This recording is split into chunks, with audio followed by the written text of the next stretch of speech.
Understanding what you need to do in rehearsal can really help as well. With our schedule in Philadelphia, oftentimes we'll have a rehearsal Tuesday, 2 rehearsals on Wednesday, a dress rehearsal Thursday morning, a concert Thursday night, and a matinee on Friday, another concert Saturday. But between 10 o'clock, 10:30 on Wednesday morning and 4 o'clock Friday, we will have had 3 rehearsals and 2 concerts. And that's an awful lot of playing if you're playing a Mahler symphony or a Strauss tone poem or a Bruckner symphony. It's a lot of chops you've burned. And the goal, of course, is to sound good enough in the rehearsals and to sound your absolute best in the concerts. So there are certain tricks in rehearsals. One is to make sure that you're fully prepared for the first rehearsal, because if the licks aren't in your chops, you're going to do a little more damage than you will if you really are prepared. So going in with all the notes learned, all the transpositions down, and having all the chops ready to go, it's going to really help you. You also want to make sure that you don't overplay in rehearsals. I know saving can be a little bit of a difficult thing to do, because if you play under dynamic, the conductor's going to ask you for more. So you're going to have to then be thinking about projecting. So you want to play maybe at 90% dynamic, enough that the conductor will say, wow, that's good enough, that's really getting out there, but not quite so much as that you're going to take that extra bit out of your chops.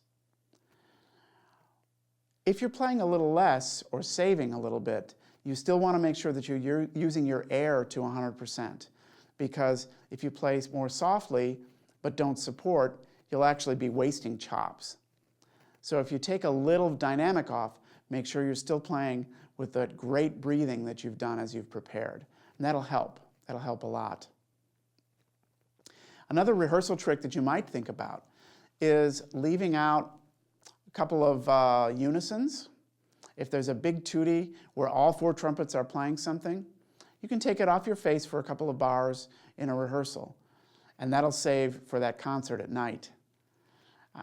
It may sound like you're wimping out on your section mates, but when it comes down to it, you're going to be the one playing the high notes at the end and all the solos in the middle. And they're not going to mind doing a little heavy lifting for you in a tutti. What I'll do is I'll say to the guys, I'm going to save a little this morning. Look out for this spot, this spot, this spot. I'm just going to be saving. And they're all good with that. Or at least if they aren't, they don't complain to me about it. And it's part of their jobs. So figure out those spots that will allow you to leave a little extra gas in the tank for the concert. Those kind of rehearsal tricks can really help. And if it comes down to it, and it's a really incredibly heavy program, sometimes you can talk to a conductor and let him know that it might be better to not go over a little section here or there, because they need to understand also that they can trust the orchestra and trust you to get your part out. I saved this last tip for really dire circumstances.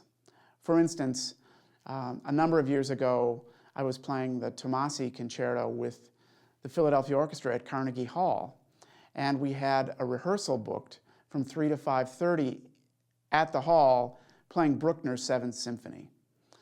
Anybody who's played Bruckner and Tomasi knows that the two of those don't go together very well. So I talked to the music director, and he decided to make the rehearsal a string sectional on the Bruckner. Not only did that earn me about 35 friends in the winds and brass and about 60 enemies in the strings, but it saved my chops to be able to do a good performance of the concerto that night. That was sort of self-preservation, and when it comes down to it, it's better to speak up than to suffer in silence. So to sum this up, to balance your practice sessions with your performance schedule, you need to make some adjustments to your routines. You need to figure out what you need to practice and when you're going to practice that. Practicing earlier before the concert week is really a good idea. You're going to trust the licks that you know, and you're going to test the ones that need a little extra attention. And you're going to make sure that you don't leave your best chops in the rehearsal so that you can show the audience how well you're prepared and how beautifully you play. If you do all of these kinds of tricks, you can find yourself doing strong concerts and sounding great.